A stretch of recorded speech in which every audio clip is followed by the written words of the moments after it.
Hello, readers. Welcome to 20 Questions with Your Favorite Author, where we ask authors important questions like, why would you agree to be on this podcast? I'm Kelly Lynn Colby, editorial director at Cursed Dragon Ship Publishing. Our guest this week is Jessica Guernsey. She is the urban and contemporary fantasy writer. She's also an amazing Slushpile reader with 10 years experience. And believe me, we're going to pick her brain to see what editors are looking for in those Slushpiles. And if you want to find her at a convention, she's not difficult to spot. Just look for the extrovert. If she's not your favorite now, she will be after. Hey, not bad, not bad. How you doing, Jessica? You paused me up. You laughed. And I was like, well, you've seen this. You haven't heard me say that before? I still think you're funny, Kelly. I still think you're funny. Okay, your bribe is in the mail. Ooh, I needed that to feed my children. That's right. That's right. Yeah, writing's not cutting it yet, right? I know. That's why we all have other jobs, too. It's true. Welcome to Writers. Writing is only one of the jobs. One of the jobs. Yeah, if we've learned anything from these podcasts, that's true of everyone I've interviewed, even the ones who've done this for 30 years. Yeah, at one point I had 4 jobs. I saw it come up on my Facebook post that, or my Facebook memories. It's like, 4 years ago today, I quit one of my jobs. Oh, yeah, I remember that. That was a good day. It was triumph. It's like, yay, now I only need 3 jobs to feed my kids. That's awesome. Well, let's start right off because we want to know, what is a Slushpile reader? Okay. So when you submit a manuscript to a publisher and it has not been requested, meaning you haven't met the editor or the agent or anyone else from the company, and they haven't said, yeah, send me your manuscript, it is what is called an unsolicited manuscript. And that gets squished down and it goes to Slush. So the Slush is all the unsolicited manuscripts. So what I read is that. So I go through the list and I, click on the files and I see if it meets our guidelines. Sometimes I read the entire thing. Sometimes I don't have to read much, and I give it a rating and I pass it on. So my boss, who is an amazing and wonderful person, will either give it a thumbs up and it goes to another Slushpile reader, or it goes up to an editor, or it gets a lovely form rejection letter. Nice. So I like to tell people that if you follow the hero's journey, I am your first threshold guardian on the road to being published. That's awesome. That's a great description. If you don't know what that means, don't submit a book to me because I'm the wrong publisher. That's awesome. Excuse me. That was very succinctly put. I guess you've been doing this a few years, huh? How long have you been doing this? I get asked this a lot. So I've been working for Shadow Mountain, I've been with for 4 years. And the one before that, actually, I realized I've been there 8 years. Wow. So now I'm actually at 12 years combined experience. So yeah. And I've also helped out a couple of people when they've done an anthology and just helped them whittle down the influx. You know what that's like, Kelly. Oh yeah, I'm pretty much well aware right now. Cursed Dragon Ship is having so much fun doing that right now. So much. Yes. We pulled people from Legions to be Slushpile readers, so I might have them contact you so they get some hints and tricks. Sure, absolutely. Well, I'm wondering, with all this experience with Slushpile reading, because you're a writer as well, what have you learned as a Slushpile reader that has helped you with your own writing? Which brand of Kleenex best sops up my tears? Probably. Aww. Yeah. No, see, I can look at somebody else's writing and be like, yeah, that's strong. That has a really good storyline. The characters are on. This is good. The stakes are good. And I look at my own writing and go, yep, those are words. So I have a hard time telling if my writing is any good, but I will say I have learned what not to do in a query letter. Definitely. I've learned that. Yeah, query. I sometimes I would rather write another book than write a query letter. Query letters are the worst. They're really, this is why I like short fiction, because when you submit to an anthology, it's not really a query letter. It's just kind of a, hey, I'm excited for the anthology. Here's my story. Here's my story. Woo! I like those too. I will tell you, I don't even read the query letter for the short stories. You don't have to. Novels you do, but a lot of people think that you don't really need a query letter. I have had lots of people where it's just a couple of lines and essentially boils down to, hey, this is my book that I wrote. You should publish it. And they don't even tell me their name. They don't even tell me the genre. They don't tell me the word count. I get nothing. And so I'm going in this manuscript cold. And sometimes that's a scary place to be because sometimes it's a 14-page manifesto with no punctuation. Oh. Yeah. Yeah, that was fun. Have you ever rejected anyone just because the query letter? No, I don't reject based on query letter. I always read the manuscript. Excellent. Lisa, my boss, has probably done that, though.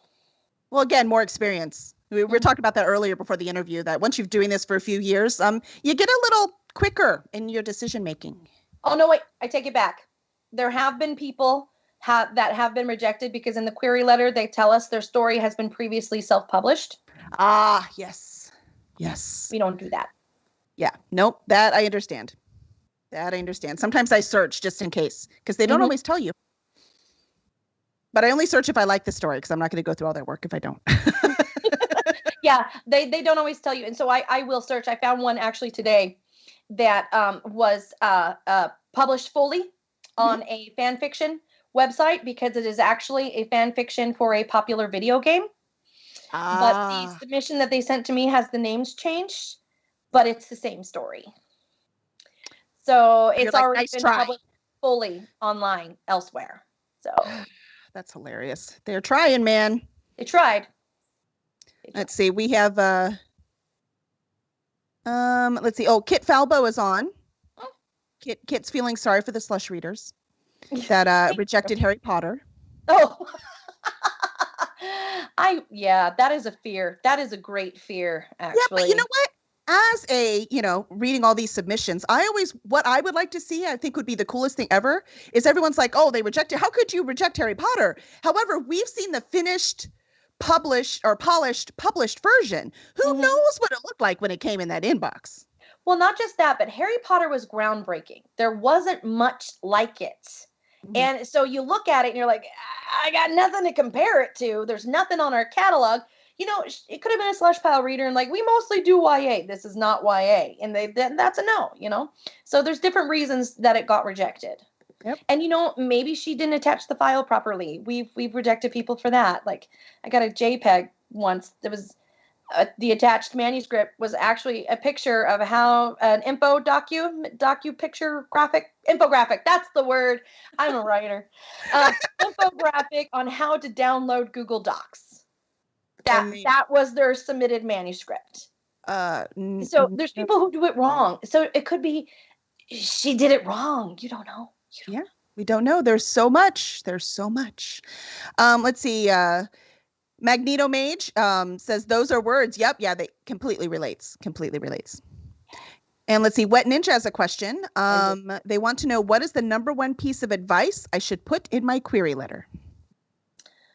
A number one piece of advice for what should be in your query letter? I'm sure that's what she meant. Like I said, I just read them. Do your research. Know the name of the person you are submitting to. Know what that company publishes. Our company, we do clean romance. We do proper romance. We get erotica a lot. We don't publish that. So there's things, know what you're looking for, know what the company publishes, know what their guidelines are. If they say, you know what, not so much with the paranormal teenage romances, please, and you have a paranormal teenage romance, maybe don't submit it there. There are other places that you can submit it. So do your research, know who you're submitting to, and know what they're looking for. And that's gonna lend you. That's gonna get you far. Makes sense to me. And what's the most important things that should be in the query letter? You already mentioned genre. Oh. Okay, 4 things. Okay. Ready? Yep. Everyone, get your pens ready. Your hero. You think that'd be self-explanatory? It's not. It's not. The hero's goal. The hero's obstacles. Okay. And the stakes. Okay. Hero, goal, obstacles, and the stakes. Those should definitely be in there. If you get it really succinctly, you can do that as your elevator pitch, or you fill it out to a paragraph, and that's your query letter right there. So you got to have those 4 things to really get me intrigued.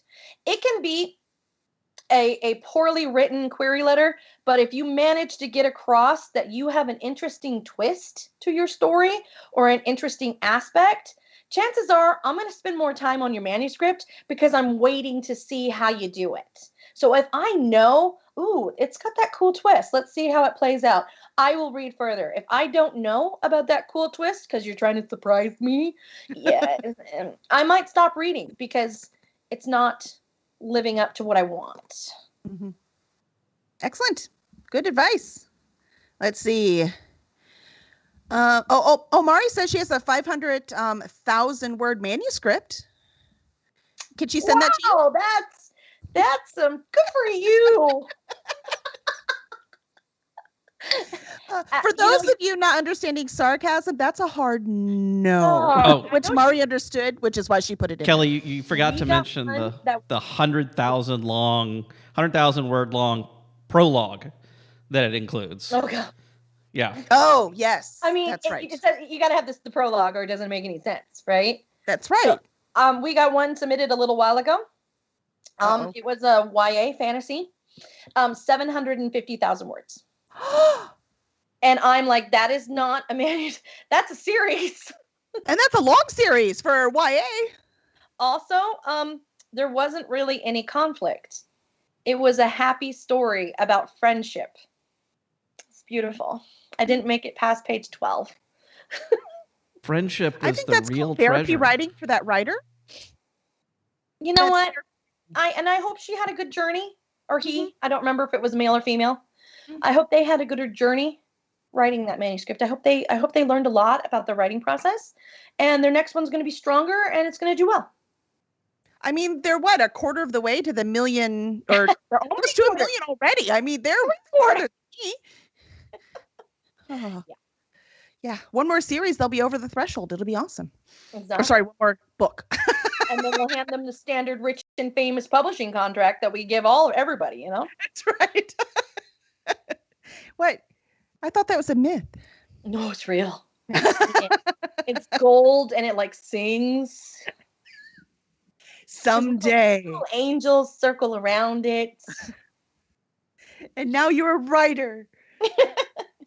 That's awesome. Well, you are a writer and you are published officially. I don't know how shiny your contracts were, but I know. So I'm going to ask you the same question I ask all the writers is, where do you get your ideas? Mostly when I'm trying to fall asleep. I ask, what if? Doesn't that keep you up? Yes, it does. And in fact, my husband gets really sick of me getting out of bed and he thinks, where are you going? I'm like, I got an idea. And it's not like, I have to go to the bathroom. It's like, dang it, I got to go write this down. And he's like, all right, bye. He keeps the bed warm. He's very generous that way. Oh, but yeah, so, where is it? I had it just here. Of course, now that you ask, I can't find it. But I also keep little notebooks on me. And I have a note file on my phone. So whenever I hear a snippet of a conversation, or I see someone oh my gosh, that person has to be a book character, or I get an idea just sitting at a red light, which has happened before, why is that guy, why does he have 7 dogs in his car? That kind of thing. You just ask, what if? Well, what if he stole those dogs? And that's a story. That's a story. It's a whole story right there. Serial dog napper. He's going to reform his ways with true love. With a woman who has multiple cats. No, it's. I ask, what if? And I see something interesting. I'm like, well, what if this happens next? And that's where I get a lot of my ideas. Except for the pirate one, X marks the spot. That one was based on my actual ancestor, who was a well-known pirate, and in fact has a brewery named after a rum distillery named after him in the Bahamas that I've visited. No way. So that story is based on this it's probably apocryphal. I don't know. I couldn't find any facts. I could only find versions that my family has told for years and years. So fun. So my best friend from high school just texted to tell me that she's on. So, oh my gosh, Kelly, hi! So, okay. I'm so excited. Tell her to log in and ask a question. I don't if she is. She might be logged in. I don't know. She didn't say. But yeah, so that one came from my own knowing the stories. And believe me, we've got some weird stories in our family history. My mom is kind of a genealogy guru. She helps people who have hit roadblocks in finding their family history. She helps them get past the roadblocks and connect all those links. So she's got some amazing stories, not just from our family, but from people she's helped. Mm-hmm. Yeah. So I get some ideas from just crazy, crazy true stories too. Huh. Well, speaking of crazy stories, I know you've run into a few celebrities in your time. You have some fun stories. I wonder if you wanted to share one of those. Okay. I will not share the one about Vanilla Ice because we are friends on Facebook. And I don't want him to ban me. Yeah, this is being recorded. Maybe I should remind you, this is being recorded. Okay. So when I was a wee lass, I lived in a suburb in Colorado. Excuse me. It's asthma. I promise it's not the Rona. And it's not contagious over Twitch. We're okay. And if you were a child in suburban America and you did a fundraiser for your school, most likely you had to go door to door selling the world's finest chocolates, which they weren't that fine. And I was super, super competitive and I had lots of siblings. So as soon as I got home from school, me and my brother would run and we'd start going door to door and selling chocolates as fast as we could. And we had very strict rules about which side of the street you were on. So I'm up several blocks from our house. My brother's on the other side of the street, keeping an eye on him, making sure he doesn't cheat. And I get to this normal house, probably knocked on this door before, I don't remember. And I ring the doorbell and it sounds like a crazy duck. It is the weirdest doorbell I have ever heard. So I sit there and giggle because, like I said, I'm 6. I don't remember how old I was. And then I ring the doorbell. You wouldn't giggle now. I would totally giggle now. Yeah. It's a weird doorbell. I love weird doorbells. I mean, I have a doormat that says definitely not a trap door. I mean, come on. So I ring the doorbell again. And again, it's just this crazy duck sound. I'm like, this is so weird. And so I stand there for a little while and no one's coming to the door. So I ring the doorbell again. And I'm just cackling on this front step just because the doorbell is just crazy and I'm easily amused. So the fourth time I ring the doorbell, the door opens. And standing there is the most beautiful woman I had ever seen. I remember her blue eyes and I just probably stared at her for a little while oh my gosh, I'm going to be you when I grow up.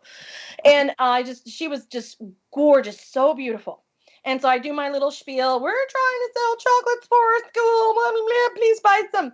And she's like, this is my mother's house. I'm just visiting. She's not home. So I'm sorry. And I'm like, okay, bye. And I just leave. And I didn't even apologize for obnoxiously ringing her doorbell. So it wasn't until probably a decade later that I was doing some reading up on some of my childhood heroes. And I saw that when Linda Carter was going through her divorce, she stayed with her mother, who lives in Colorado. I met Wonder Woman. Look at that. Yeah. And I rang her doorbell 4 times. And she didn't even laugh. I mean, what was she thinking? She probably thought I was the paparazzi. That's true. She thought I was some horrible person that had tracked her down and wanted an interview. But she looked amazing. So if I had been a horrible person that wanted an interview, she would have looked stunning in that interview. And she was probably just cash. Probably was. Yeah. Probably. Where when I'm cash, I look homeless. That's yeah. Oh, you've seen. You've seen. Yeah, we do. You've been on those Zoom calls. It's a little scary. It's nice being a writer. We have to take one good picture to go in the books, and after that, we're good. Ooh, it's true. It's true. And until we start a podcast, what were we thinking? I don't know. You've seen that app where it's cartoon me? I kind of want to make that my new headshot. I think that'd be fun. It could be fun, huh? Yeah. Depends on what you're writing. Look better.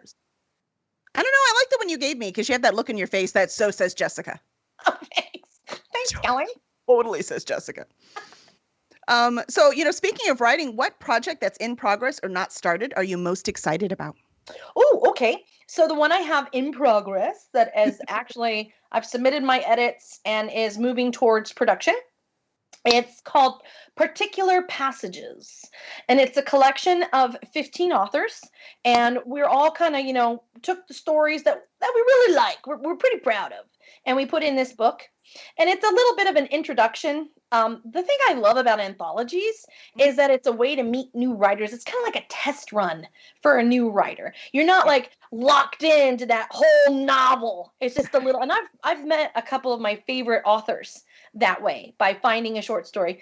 Usually I read the anthology because it had a Jim Butcher short story in it. But then I found, like Kat Richardson, and I love her, and, Patricia Briggs, and I'm like, oh my God, this is so good. So I found some really good authors by reading the short stories. Mhm. So this is just kind of an exploration of other authors, and maybe you'll find your next favorite. Mhm. So that's Particular Passages, and I'll post that when it comes out, but I don't have an official release date, but I'm pretty excited about it. It's actually a reworking of my pirate story that I just told you about. I had a word limit on that one. I couldn't go over a certain word count. And in Particular Passages, I can say all the things. So it's a little bit of a deeper story than the one that's in. You're gonna have to visit the I guess distillery in this case. It's rum, right? So you're gonna have to visit the distillery and bring them a copy. Okay, rum distilleries are really boring because you can't actually see what's going on. It all takes place inside a barrel. Yeah, but I mean that happens in the breweries too. It's all inside big stainless. Yeah. And I will tell you, my husband and his best friend who just logged on, Henry, they will sit there and drool over the stainless. Yeah, and you're just like, wow, it's smelly in here. Okay, that's cool. It's because you don't drink rum. That's why. That's why. It's honestly, yeah, and everyone's just like, okay, yeah, nice casket. Where's the bar? Yeah. Like, let's look at the gift shop, That's awesome. Does that mean you're not going to go to Family Business? Come on now. Family Business Brewing is awesome. Not really the family business. It's not owned by our family. It's just named after the pirate. No. I mean, Jensen's Brewery. Oh no, I will go there and I will awkwardly stare at Jensen. Don't get me wrong. I will do that. I only go when I'm pretty sure he's not going to be there. Why? Because I would like melt. So my husband and I go. Oh yeah. And looking into his face is like looking into the sun. Mm-hmm. See, I can't do it. Forget it. So, but I love the brewery's gorgeous. They have a playground for the kids. They've got food there. They have everything's under these old oak trees with lights in it and tables. It looks pretty amazing. It's beautiful. We used to go more often, but COVID. But it's beautiful, and we bring board games, and my husband and I'll just sit there. Houston? Isn't that? And it's in Austin. That's only like 2.5 hours away. So we'll go out there and spend a weekend and have a great old time. Yeah. All right. Highly recommend. Next time I go to Dallas, we'll meet up in Austin. We'll meet in Austin. That's perfect. I'll show you around. It's awesome. Okay, cool. Yeah. We're just in case y'all missed it, we're a little bit of Supernatural fans. So yeah, Jensen and Jared and Misha are kind of on our radar. Just a little bit. And they have cider for me because I don't like beer. So it's nice. I like them. Nice. And you can drive us home. So it'll be great. Perfect. I was the designated driver all through college. It's okay. Right? It'll be a reprise. It'll be awesome. It'll be fine. Let's see. So of the few short stories that you talked about, which one is your favorite? Oh, that's like asking which one my favorite child is. Okay, no, I have a favorite child. Seriously. You met my kids. Yeah, I have favorite children. It just switches per day, and whichever one's not driving me as crazy as the other one. Mine has stayed the favorite since they turned into teenagers. The youngest is not a teenager yet. She is my favorite. Almost though. Oh, that's really hard because I love them for different reasons, But I'm gonna say probably my first short story that I got published, which is in Undercurrents, an anthology of what lies beneath. It's sea monsters and facing your fears. And mine is told from the perspective of a woman who is trying to track down the sea monster that killed her mother when she was a child. The reason why she ended up being adopted out and lived her whole life away from her hometown because her mother had been killed, and she finds it. So I'm just going to leave it at that. So you must read it, Undercurrents. And Yeah, by the way, that that's one, my favorite because it's my first publishing credit. Well, okay, besides I got published in magazines in college and a couple of not great apologies way back when I was a mommy blogger. So it's my first like legit publishing credit. And also I got to work with Lisa Mangum as the editor, and I just love her. So she's amazing. she is pretty awesome. I agree. Let's see. If you could spend the weekend with one of your characters, who would it be and where would you go? We've already ruled out Rum Brewery. So not there.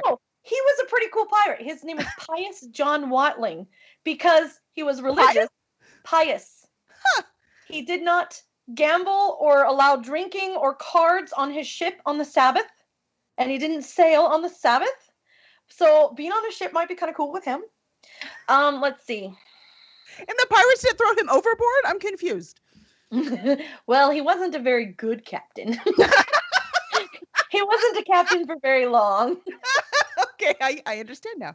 Let's see. But he took over. Oh, now you're asking me hard questions. He took over from a very famous pirate, Bernard Shaw, I want to say. That's an author, isn't it? Uh-huh. Okay. Doesn't mean it wasn't a pirate, too. I mean, who knows? Okay. That was a long time ago. Oh gosh. You know what? I am writing this short story for this really cool anthology called Misspelled. And I gotta say, I really like not the main character, but like his mentor figure. He's pretty cool. So he's seen a lot. So I think I would like to hang out with him and just listen to his stories. Maybe learn a couple magic tricks, That could be fun. Now I really want to read that story. March 31st. March 31st is the deadline. I know. It's on my calendar. All right. Perfect.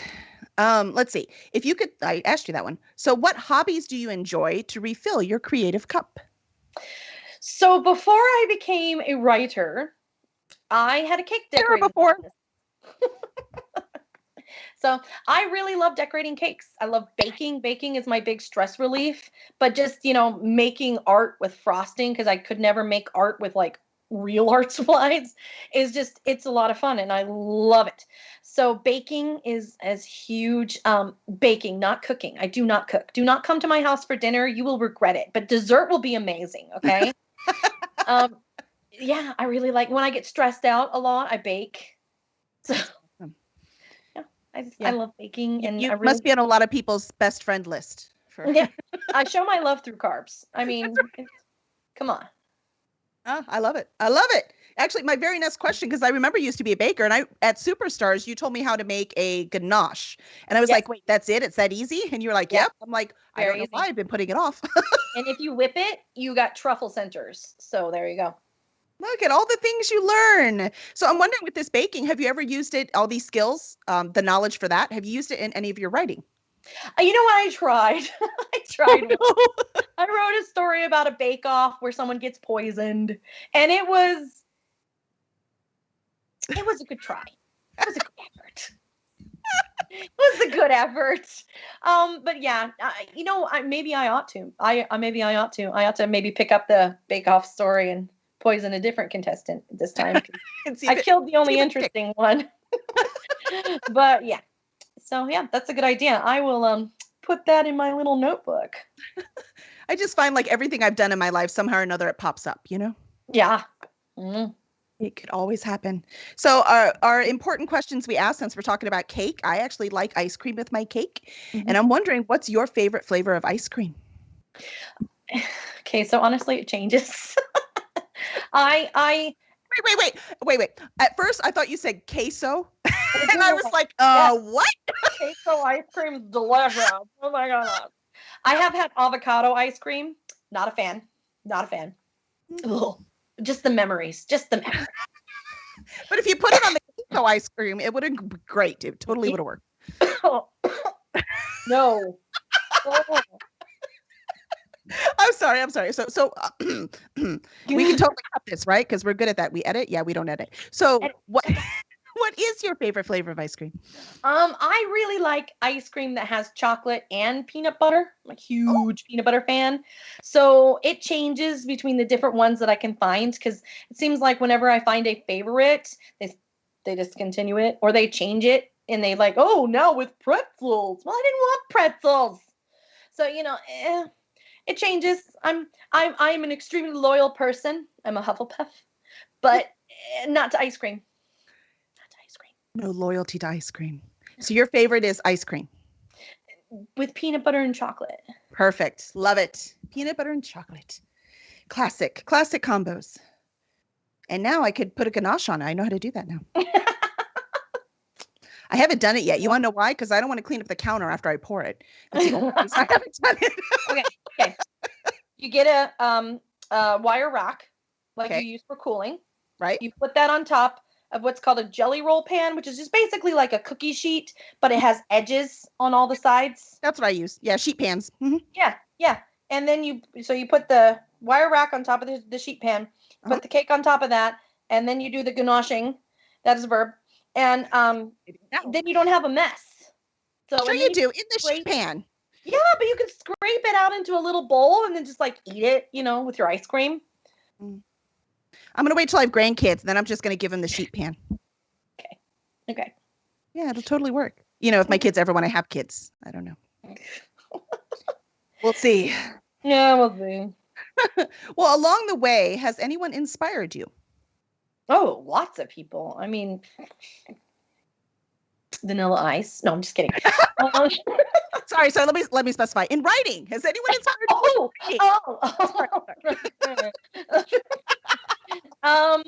So the first time I picked up an urban fantasy book, it was Stormfront, which is book 1 in the Dresden Files by Jim Butcher. And it opened my eyes. I had read the Dragonlance series because huge nerd.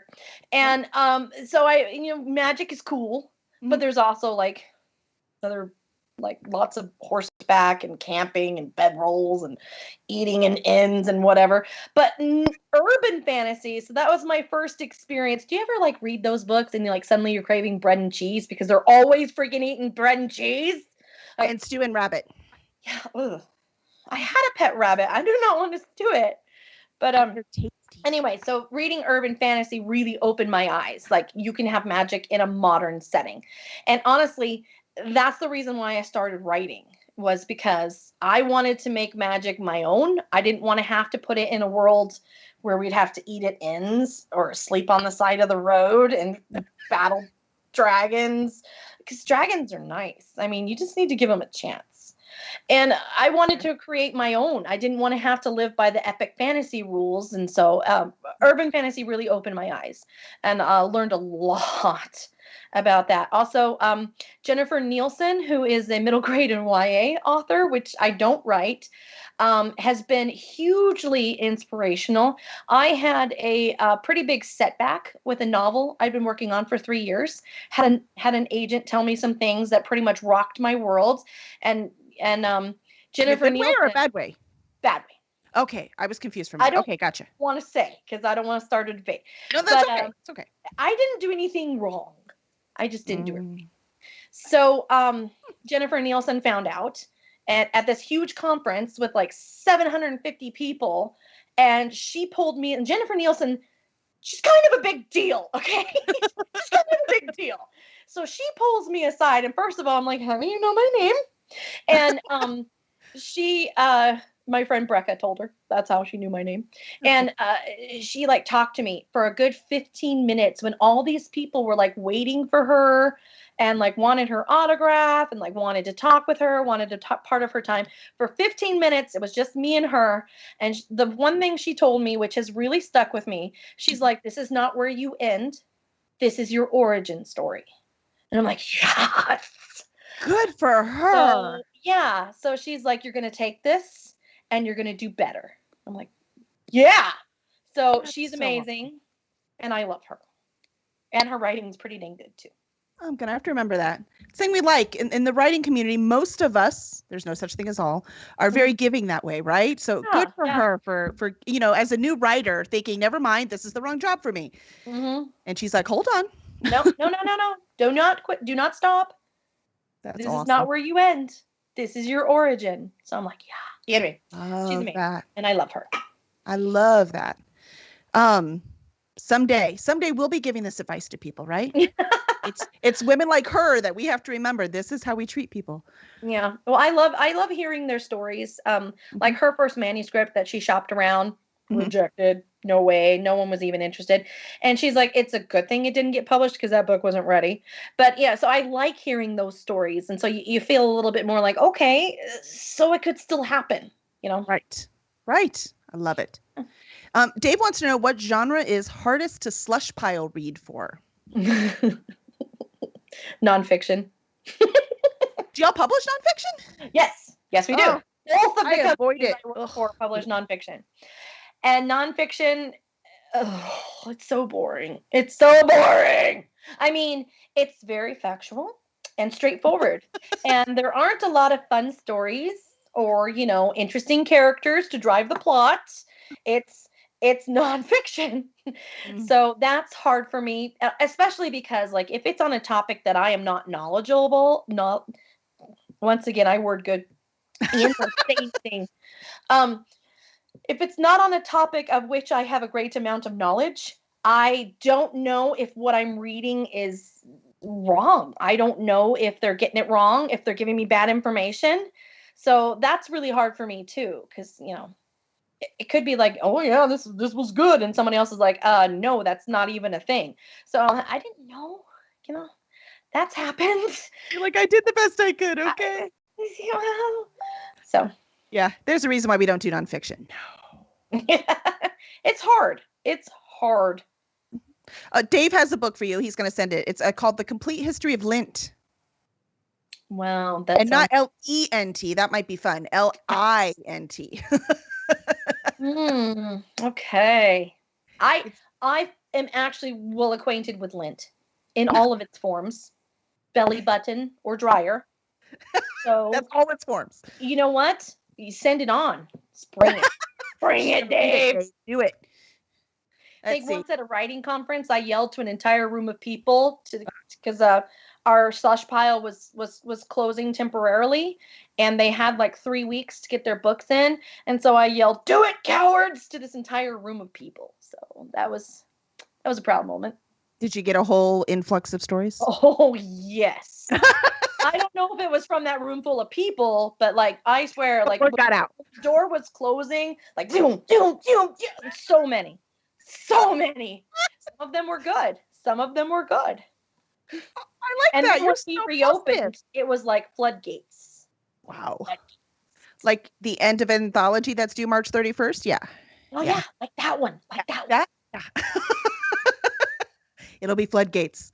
Yeah, probably. Let's see. We have Keller Beans the first. That's Kelly. She says, thank you. Please tell my hubby how boring NF is. How boring NF is. Oh, yeah. I guess her husband likes nonfiction. Mine too, Kelly. Okay, Here's a secret. Y'all come in close. I can tell you a secret, okay? My husband has never read any of my writing. It might be safer that way, though. You know what? It is, because he doesn't read fiction, especially not fantasy. Not a fan. And so I told him when my first story came out, I was like, okay, if you ever read this, you're going to have to buy it separately, go hide in the parking lot or, somewhere in a dark corner and read it, and then never say anything to me, because I know when he's lying. So even if he said he liked it, he'd do that little eye twitch that he does, a little twitch, and I knew he was lying. And so that would destroy me if he didn't like my writing. So I basically have told him he's not allowed to read it. Yeah, and we're just going to leave it at that. It's fine. You know what? He supports me in writing. He gives me my writing time. I had a huge deadline that I was completely stressing about, like to the point where there were tears on multiple occasions. And he like sat me down and brought me food and brought me drinks and just like, okay, I'm gonna keep the kids out of here. I'm going to keep the dog out of here, which is impossible. Yeah. And, so he really supports me in my writing. He just doesn't read it. Yeah. I think that's actually more common than we think. Wet Ninja says that hers doesn't either. Yeah. So, yeah. And my husband, as he's putting in here, we have a rule, because I take feedback really well, but not from him. And we Yeah, know I that. kind of feel that way too. That I would, if he tried to tell me, you should, I would just punch him. I think I'm violent. Right. Even if he's right, I would still not take it well. So we've decided, for the safety of our marriage, we should not. So he doesn't read anything until it's already printed. So it's too late to change anything. You have a typo. Actually, my husband wouldn't be able to spot a typo. It's fine. Yeah, it's all good. I have plenty of readers that tell me about the typos. It's all good. And I love you. Keep it up. Just send it to me personally so I can fix it. Thank you. I did have one short story that was published. And there is about half a paragraph and 2 lines of dialogue missing. And How I does don't that know happen? how that happens. But the story kind of doesn't make sense. Oh, And because, so I won't tell you which one that was. Yeah, don't. But now it'll be a treasure I may hunt not have someday. included the cover. That's so funny. I wonder how that happened. Somebody highlighted something and hit spacebar on accident. That's what happened. I'm thinking is probably what happens. Yeah, that's what happens when I'm typing. Somebody did that when they were editing. Hey, Justin Herzog's in. Hi, Justin. Hey, Justin. Yep, and he says same with him. Wife has no idea what he writes. And they're both happier that way. Yep. She's a doctor. She doesn't need to read fantasy. Come on. See, she's reading nonfiction. What is this? What's up with our spouses? My husband loves fantasy. Actually, he's a faster reader than I am, which is completely not fair, by the way. So if there's a new writer and I'm interested, I'll be like, here, read this. And he'll get through the series before I had time to start the first book. Oh. So it's nice. He can tell me whether it's spoilers. Yeah. Well, he doesn't tell me about them. He just tells me whether I should read it or not. Does that make sense? All right. So it saves me time. Yeah. That's fair. Okay. Let's see. Yeah. My mom says that she reads everything I write. And she is my biggest fan. My mom is my biggest fan. She's the best mom. My mom's a huge fan too. It was funny because one of the first things I let my parents read had a scene in it. And my dad was very upset with me. Oh, no. And my mom was just like, oh, yeah, no, it was good. I liked it. You're like, Dad, I'm married with children here. It's No. Babies just happen. They just happen under the cabbage leaf. The stork comes. There is nothing that precedes the baby's arrival. Nothing. It just happens. I hope my parents aren't on. Because they're just nodding their head right now. They're like, yeah, cabbage. That's it. That's how it happens. That's true. Let's see. Did I miss a question? I don't think I did. The audience, if I missed a question, let me know. But let's see. I have some fun questions now. So let's ask some fun ones. Not that we haven't already been having fun. I was going to say they weren't fun before. We were asking very serious business questions. Yes, like the ice cream one. That one I slipped in. But just in case we run out of time, that's important. Okay. So what movie do you go to again and again? Lots. I have several favorites. Ooh. Okay, this is weird. I'm weird. So the movie version of Phantom of the Opera with Gerard Butler. That one's nice. It is nice. I listen to the soundtrack, actually only 2 songs from the soundtrack when I write. And it's funny. And then The Fifth Element with Bruce Willis and Mila Jovovich. That's my favorite movie. I've seen it. I can recite it for you if you'd like. And as a surprise, I'm thinking right now, but it's Michael Crawford. He took me to like the 25th anniversary showing that they had back in the theaters, back when people went to theaters. Nice. It was so great watching it on the big screen again. It was so great. So yeah. So I don't know. I have a lot of movies. Willow. I love Willow. I've been dying. I cannot find our copy of it, and it's like slowly killing me because I really want to watch it. Disney Plus. If you have Disney, I just watched it because I haven't watched it in a bazillion years, and it was on Disney Plus. I'm like, oh, I'll watch it. And I was like, wow. I don't have Disney Plus. Although WandaVision is convincing me to get Disney Plus. I really want to watch WandaVision. Oh my gosh, I cannot. I may wait until it's all out. We didn't do that with WandaVision, and all I can think about on Friday is Zafo, can you take a break yet from work? We really need to watch WandaVision. We need to, you can work later, right? Can we watch it like now? Like it's amazing. Yeah, my daughter goes over to her boyfriend's house and watches it and then comes back and tells us how awesome it is. And I'm like, oh, fine. WandaVision, Mandalorian, I was like, yeah, that's fine. But WandaVision, sure. Yeah. It's almost got me. Almost.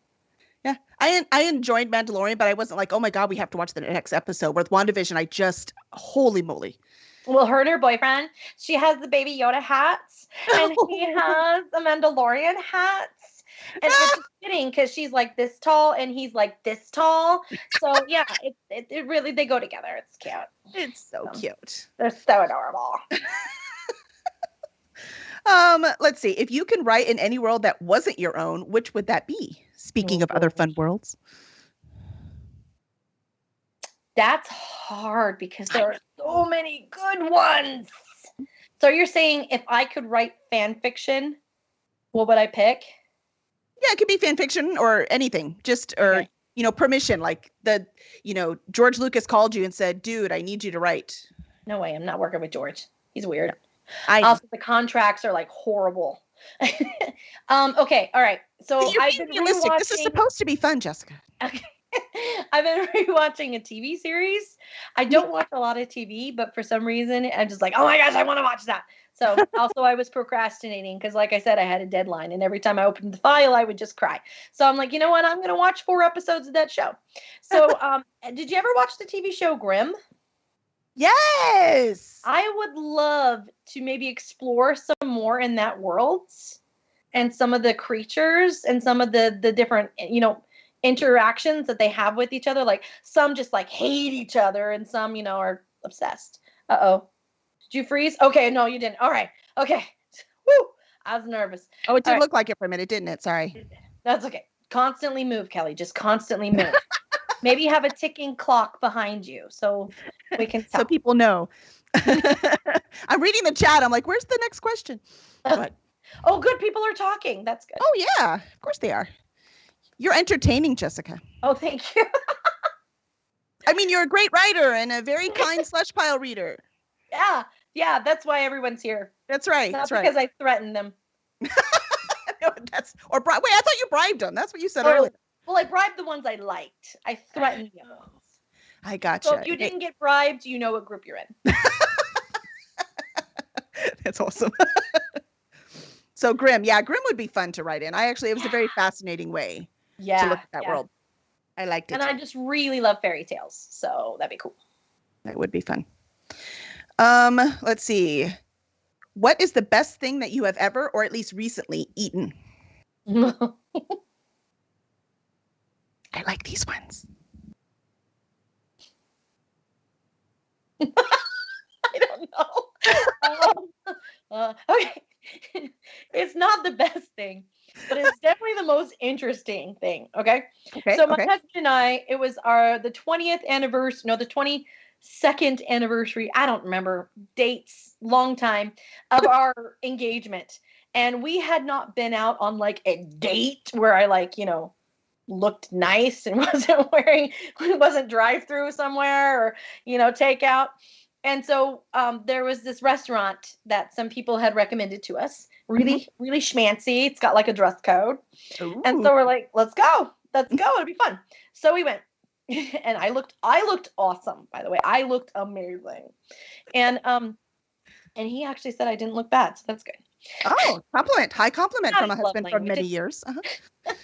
So we're at this restaurant and I ordered a salad, which they said was kind of like a Caesar salad. I love Caesar salad. It's great. I'm like, okay, cool. I know I don't look like I eat salads, but I was trying to be adventurous. So the salad comes. And it is salad. We just eat lots of it. Yeah. Mm-hmm. So it is okay. So you know how romaine lettuce is like kind of long and kind of skinny-ish and it kind of curves, like it makes a little boats. Mm-hmm. So there are 3 romaine leaf boats on my plates, just 1 leaf each. And then it's got like shredded, like shaved probably because of the fancy plates. So like shaved cheese. Parmesan. The croutons are black. So I'm like, are these burnt? They weren't burnt. They were like marbled rye or something. But at first I was like, are these figs? What even are these? Did I miss this on the menu? So I didn't know what it was. It could have been snail. I did try one. But they were croutons. It was just bread. It was just like rye bread. And it was they weren't too bad. And then there's a little cup of sauce. And there's a dressing. Sorry, not dressing. Shows you how dressing a salad sauce. No, it's good. So I'm like, how am I supposed to eat this? You just roll it up and like a taco. I mean, how do you eat it? I'm like cutting off pieces of leaf and like wrapping it over because I didn't want the cheese to fall out because that's the best part. And then I'm like dipping it in the sauce. And Quentin's my husband. He's just like, what? Is that even good? I'm like, yeah, surprisingly, it's pretty tasty. So I ate the whole thing. It was really good, but it was the weirdest thing I'd eaten. Okay, so to answer your question, because like immediately when you said that, I thought of that stupid salad. That's awesome, like, though. it wasn't even the best. It was good. I'm not gonna lie. Probably won't order it again just because it took a long time. I am not the neatest waiter around the corner taking a picture. Like, oh my gosh, did you see how that lady's eating the salad? What the crap? That's not how you eat it. Oh my gosh. That's what I feel like when I probably, fancy restaurant. That's right. That's awesome. Oh, yeah. We just went to a fancy restaurant too, and they put beignets on a tree. Ooh. Oh, it was very fancy. Did you steal the tree? Because I would. It was very big, and I carry a very big bag, and it still would not have fit. I know, it's so sad. Let's see, we have some questions. Let's see. Vicky wants to know, how fast have you rejected a manuscript? Like, what's typical? I don't reject them. That pleasure is my boss.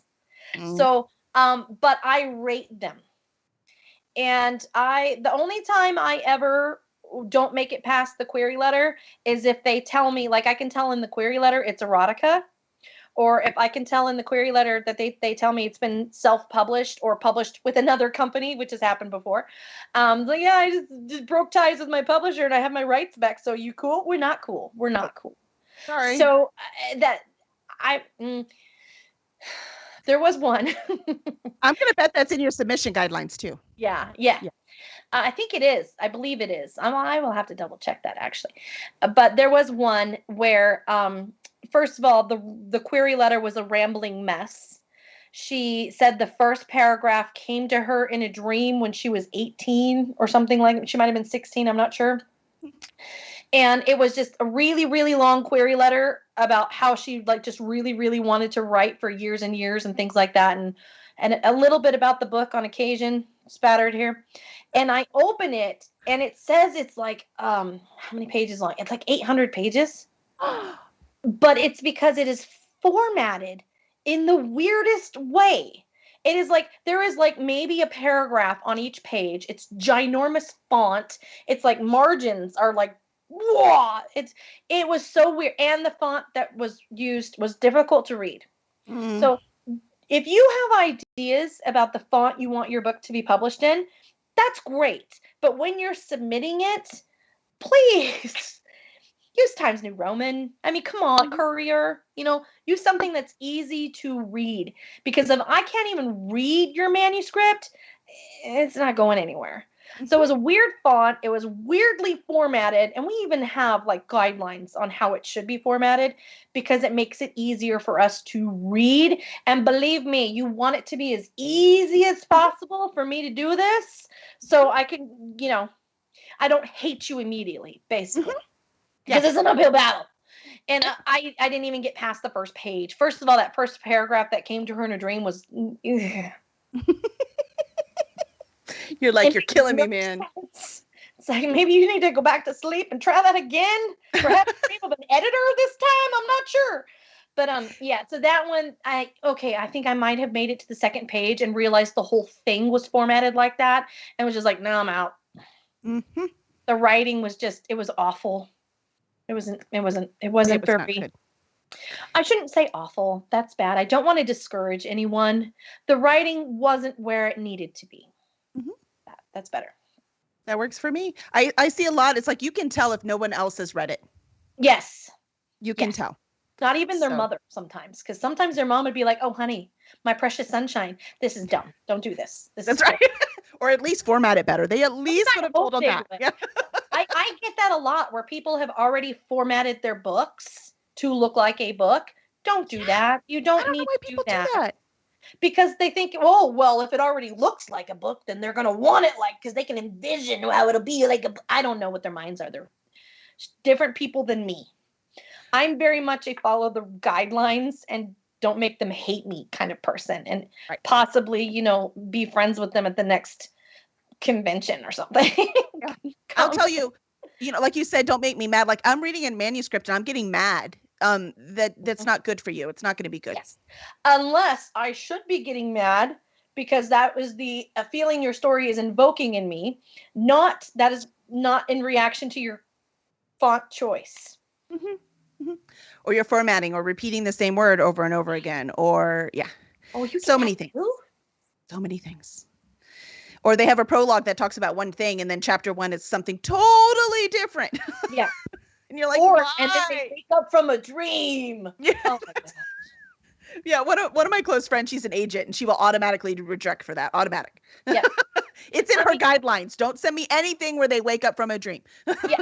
Yeah. Well, that the thing is, that is a newbie writer flaw, Mhm. So I judged a first chapter contest once, and we give them feedback, and I always try to give them as much good feedback, if not more. Like, this was great, your dialogue is strong, I really like this character. And sometimes I have to stretch, like, wow, those sound like cool shoes, and sometimes it's a stretch because they're new. But I always want to encourage them, but I do want to give them a way to build, like, maybe study up what passive voice is and try to avoid that. You need to learn how to use dialogue tags, because all I see are talking heads, that kind of thing. So this one girl had written, it actually was a very interesting story until at the end when she wakes up from the dream. And then I felt cheated. Yes, then I I'm was mad. robbed because this world was cool. Mhm. But yeah, so I was very nice, I thought, in the feedback, and was just like, please don't wake up from the dream. It is considered cliche. Mhm. Show me the world that she lives in, then show me how the dream world is better. That kind of thing. Mhm. Because you got to break the world, right? That's part of writing the book.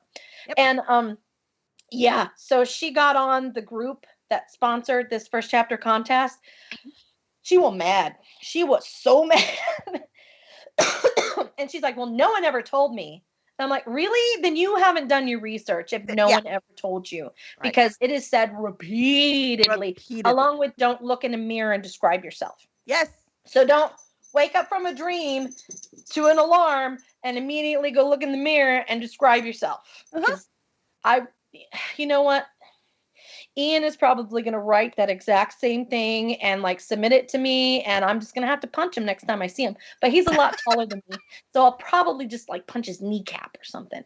I mean, but that could hurt worse. Yeah. Don't do it, please. Please. Thank you. Okay. No, I laugh because I think it was Kevin Eikenberry's, one of his, I think it was the Sleep Protocol. Oh, yeah. He was on last week, right? Sleeper Protocol, that's it. And then that's in first person, and his character gets up and looks in the mirror, and he goes, yeah, I look the same, and he leaves. And I was like, oh my God, that's the funniest thing I've ever seen. That's great. Yes, it was brilliant. Right. Oh, it made me so happy. My wavy chestnut curls just roll down my left shoulder and brush my teeth. Really? Really? Oh, it was so funny. Like, yep, I look the same. Walk away. Oh, he did that on purpose. I bet he did, honestly. I will have to ask him about that because I bet he did. I meant to. It was one of my questions and stuff, but we talk and we don't get to all the questions, but that's good because we want the audience to ask questions. So, it's like when the audience asks questions. Yes, we like them. We like the audience to ask questions. We want your questions. You've got 2 in the widget. What? Widget confuses me. It's an easy place for me to store them when I grab them out of the chat. Let's see. Kit Falbo says that they self-publish. Is there any good reason to brave the slush pile? Well, besides, hopefully Kit heard earlier that if anything that is already self-published, don't send that. Yeah. Well, just to us. Other people do. They do. Well, I don't want them either. So. I mean, there's nothing I could do if it's already published. Okay. Yeah, honestly. Is there any reason to traditionally publish? Okay, well, it opens you up to basically an entire company of people who are trying hard for your success.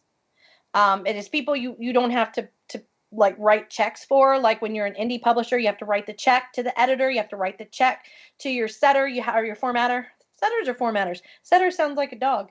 Okay. Your book formatter, you have to write the check to your cover artist. You have to write a lot of checks. You don't do that when it's traditional. It's part of the royalties that are earned from the book. And you've got everyone there is working for your success because your success is their success. There are books that I find in the slush pile that I love. And I probably get really annoying to my boss because like every time I talk to her, I'm like, so what's the news on this book? So how's that doing? Yeah. Okay. So are we going to publish that one? Because I love that one. I get really annoying, and I know I do, but she knows how much I get really invested in these. Mm-hmm. And we've published some. I got one down here that we published, and I'm so excited. We got another one. Actually, the author was going to be on tonight, but she couldn't make it, or she was just going to be in the chat. And I championed that book hard because I loved it. It was so good, and we're publishing it. Yay! And I'm just like, I found a good one. So you've got an entire company of people working hard for your success because your success is their success. Mm-hmm. And traditional is difficult and it's changing. It's not the same that it was 5 years ago. It's definitely not the same as it was 10 years ago. Mm-hmm. And it's changing. And who knows what it'll look like in another 10 years. But, traditional is not for everyone. And that's fine too. Indie publisher, indie authors, there's some good people. Some of my best friends, indie authors, had never even considered traditional. And that's fine. I still love them, even though they're flawed. I believe in that get as published in as many places as you can because there's a different audience everywhere. And the hardest part is finding your audience. Mm-hmm. Yeah. You're going to get different eyes. And that's what you want. Different eyes, different readers. Yeah, that's what you want. I like that. Yep. Very nice. Keller's impressed because you're very passionate about what you do, she says. I am. I get teary. I get angry. I get angry when a book that I championed hard doesn't make it past the marketing phase because the marketing team shoots it down like, we don't know how to market this. And I just, I get angry. But I love what I do. I hear a lot that what I do is someone's dream job. Well, guess what? It is my dream job too. Oh. And as hard as it is, I earned the title Crusher of Dreams being a Slushpile reader because I had been working at Shadow Mountain for a few weeks and it was hard. And my husband comes into the office one day and he's like, hey, you crushed any dreams today? And I burst into tears because I had.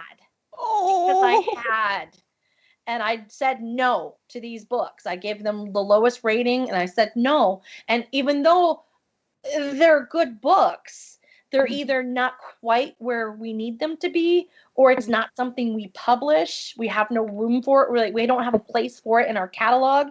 One of my friends wrote this amazing YA romance. It was so good. I loved it. It made me laugh. It made me cry. I might have peed a little. It was a good book. It was perfect. But there was no place for it in our catalog. It's not what we published. And it broke my heart. She has since gotten it published, and so good for her. She's amazing. But I really, really love what I do. This is the best job ever. I mean, forget decorating cakes. This is the best job, okay? Even though I don't get to eat the leftover books. No, I think that's frowned upon. Normally. Normally. Yes. Excellent. Well, so as we finish up today, I would like to know, where can fans find you and your work? Okay, well, all my stuff's on Amazon. Good luck spelling my last name. It's kind of weird. It's like the islands or the cow. There's a cow too. Oh, yeah, and so I'm on Amazon. I have those 4 anthologies that you've been seeing the book covers for. I have another one coming out, Particular Passages. And I'm sorry I failed to get you the book cover on that one. And then I have a couple other projects that are coming out. I will always announce new stuff, new releases on my Facebook page. I do not currently have an author page because Facebook, I don't know. I spend too much time there anyway. So you'll believe me. And if you I will tell you when I've got good stuff coming out. I can't be quiet about it. I get so excited. So. Excellent. Well, for everyone who Jessica is now your favorite writer, please make sure to review her work. This is a wonderful gift that you can give all of your writers. And also, please review this podcast. You can also follow us. And we had 2 new followers tonight. Thank you very much for following. Who we had? We had Lindy and Keller. So thank you for following. And thank you to our amazing subscriber. We have Dave subscribing. Yay, Dave. Woo! And we have Helen, and there was somebody from last time. Who was it? Zayfa, if you can remember, can you tell me? And so we have the subscribers. So thank you so much for doing that. We're going to get a new video card so we can have fun with this thing. And if you are not watching this live, make sure to tune in on Tuesday nights, twitch.tv/curseddragonship at 8 p.m. Central. And we'll see y'all next time. Bye.